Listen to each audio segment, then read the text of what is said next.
search for Firebase. Then click the first link you see. Scroll down and click Get Started in Console.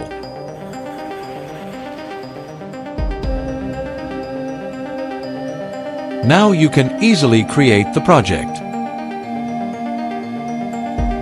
Here you can add a name for your project, and if you want you can change the project ID too. It will change the site URL.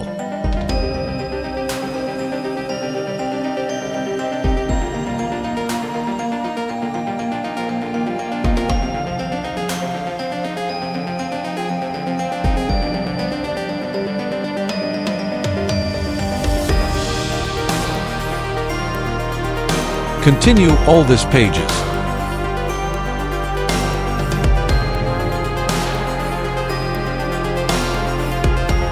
Finally tap Create Project.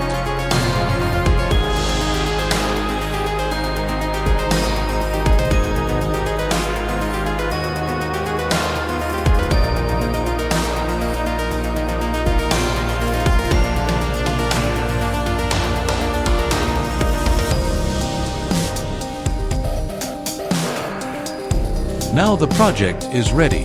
Click Continue.